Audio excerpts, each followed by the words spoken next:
Fala pessoal, seja bem-vindo mais uma vez no canal, Diego aqui que vos fala. E hoje eu gostaria de trazer aqui um ponto interessante sobre o médico que todo civil deveria saber, né? A gente estuda sempre, está sempre em atualização, constante atualização, sempre estudando ao ponto de vista do prepper, né? Ao ponto de vista do sobrevivencialista. E a ideia aqui não é formar ninguém em cirurgião vascular nem nada, até porque é impossível. É você sair do nada para alguma coisa, tá? É essa a intenção aqui do vídeo.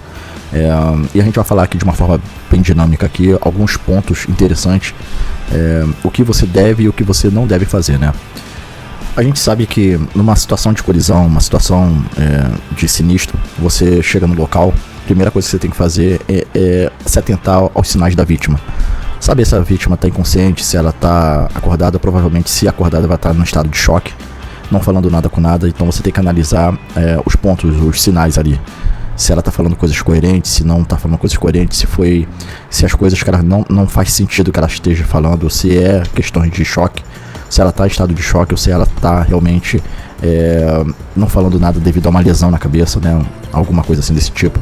Então a primeira coisa que a gente tem que fazer é usar luvas, né? Eu sempre tenho uma caixa de luva no meu carro, então a gente coloca luva até por uma questão de higiene e precaução, porque nesses cenários a gente vai encontrar sangue e sabe lá Deus mais o que. Então é bem interessante e a gente atentar às diretrizes do local, você analisar o ambiente e você não correr, simplesmente correr. Você tem que se acalmar, olhar em volta, se o acidente de carro arrancou um poste, se tem fio no chão, senão você passa a ser uma vítima também, né? Um ponto interessante que a gente tem que se atentar é a gente enfatizar a questão da importância da preparação de ferramentas acessíveis. É mais comum a gente entender que um kit ele não precisa ser caro ou oneroso, ele precisa ser básico e atender às questões cotidianas ali de um pequeno acidente, né? Aí a gente tem uma gama de gases, né, hemostáticas, a gente tem torniquetes, pochetes, a gente tem kit selado, né, para tentar verificar ali uma possível hemorragia ali visível, né? Então tudo isso a gente tem que analisar, porque às vezes você tem um kit muito caro e não tem nada viável, então você precisa ter ali o barato que atende e para o dia a dia você já vai conseguir se destacar até o socorro especializado chegar no ambiente, né? Um ponto interessante que o americano ele levanta muito é o acrônimo DSMARC, né? DSMARC. É um guia, né? Onde a letra S, a letra M, A, R, C e H, ela tem ali tipo um mapa ali para você poder seguir ali, dependendo dos traumas, né? Por exemplo, a letra S, ela visa a segurança, né? Garantir que a cena está segura, né? Ela avalia ali todo o ambiente, né? Se numa situação de tiroteio a vítima ainda está em perigo, você vai socorrer, então você pode também se acidentar, você verificar ali não só parte do problema, mas não todo, né? Saber se o veículo que né, atropelou o ponto de ônibus, se pessoas ali estão ali com lesões imóveis, ou se existe ainda de alguma situação ainda acontecer no pós-incidente, né? Então tudo isso tem que ser avaliado e é um ponto interessante relacionado ao primeiro acrônimo, né? A primeira letra, né? Que é a segurança, né? Você avaliar a segurança como um todo, né? Avaliar os riscos e agir, tá? E não só agir diretamente, né? Mas agir com segurança antes de intervir. É o que eu mencionei anteriormente, né? A letra M, né, que é a hemorragia massiva, né? A gente chega numa situação que a gente encontra ali um cara ali que está sangrando muito, né? Controlar o sangramento da vítima, né? A gente sabe que a bica ali aberta ali, vazando sangue ali, é de 4 a 6 minutos para um ser humano adulto, né? Já ir para a terra do pé junto, né? Então, se a pessoa tiver numa situação com ferimento, você, às vezes, antes de um socorro chegar, você tenta dimensionar ali, né, numa escala ali, rapidamente, né, para você conseguir passar as informações pro socorro e até o socorro falar assim, ó, daqui a gente assume, obrigado aí e segue a vida.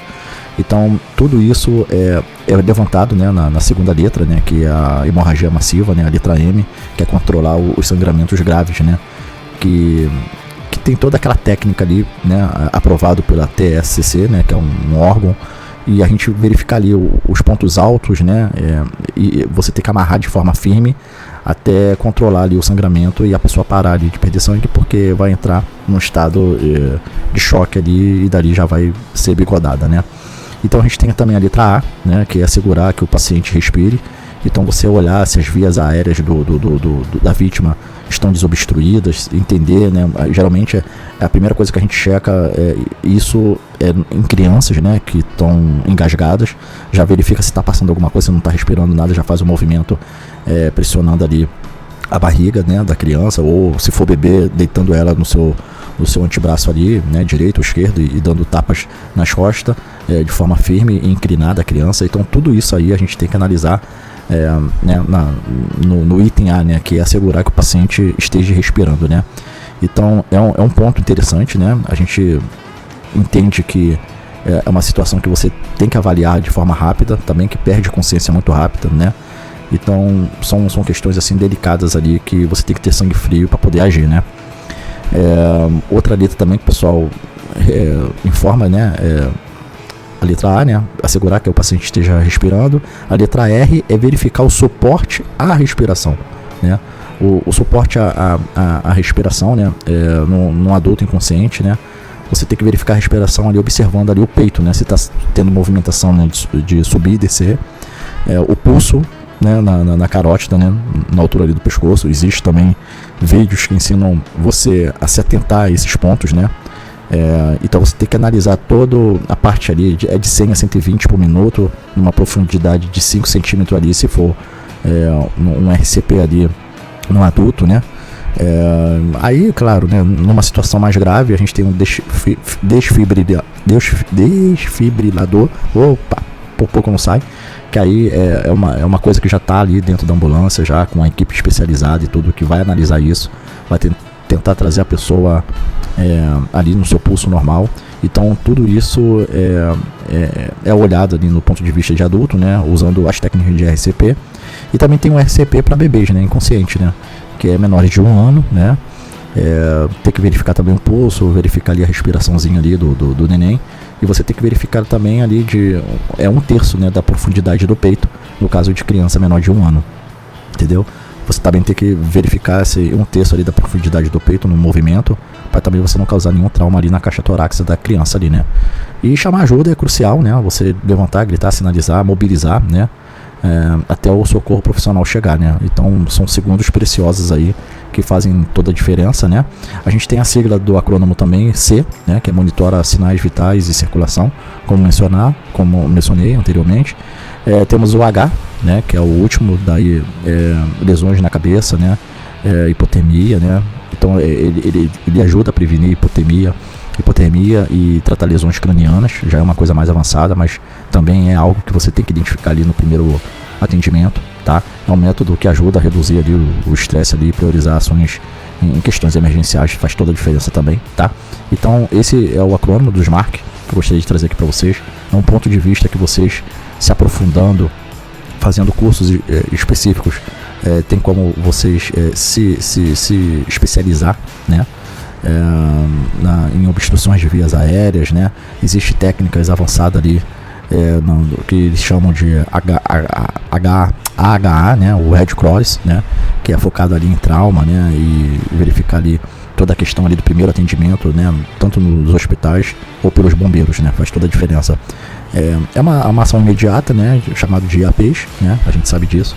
Então, assim, existe uma comunidade ali tem que estar totalmente voltada para esse acrônimo, para essas esses tratamentos, essas micro análises que é feita ali em segundos, em momentos que fazem toda a diferença ali para o atendimento, para quando você passar isso para os técnicos ou médicos, né, eles possam dar continuidade e evoluir. São práticas, né, que você perde, né, se você não estiver estudando, não estiver se aperfeiçoando. São técnicas que você perde e tá tudo bem em relação a isso, porque qualquer coisa que você deixa de estudar, você se enrola, você não pratica, você acaba esquecendo, é coisa natural. Então vocês procurarem entender o conjunto SMARC e entender o que você deve fazer e o que você tem que priorizar em relação a ferramentas, né, é mais assim compensador ali e pode fazer total diferença ali numa questão ali de de socorro, né? Já aconteceu de situações de a pessoa me perguntar se eu era médico. Não sou médico. Então, assim, às vezes a gente se destaca e ajudando a fazer um simples torniquete. Às vezes num buraco de bala, pô, vou botar um torniquete, o que eu faço? Não, eu tenho aqui um preservativo, aqui tem um OB, enfia aquilo ali no buraco da bala, né? Até o socorro chegar. E o socorro vai chegar, vai ver que, pô, um cara preparado passou por ali, né? Que fez total diferença. Isso pode salvar aquela vida ou não. Tá bom, gente? É isso. Eu gostaria de trazer pra vocês. São esses pontos de vista, ó, relacionados ali a questões de o civil deveria saber esses pontos. Tem pessoas que não sabem fazer uma massagem cardíaca, não sabem o time, não sabem avaliar uma pressão arterial, não sabe fazer um movimento ali para salvar uma criança de um engasgo, e isso era para ser lei nas escolas. Isso era para ter uma matéria específica só disso nas escolas. Mas, enfim, é o nosso Brasil, então a gente tem que correr atrás do conhecimento. E é isso que eu gostaria de trazer para vocês. Um grande beijo no coração, vamos nos falando, galera. Tamo junto.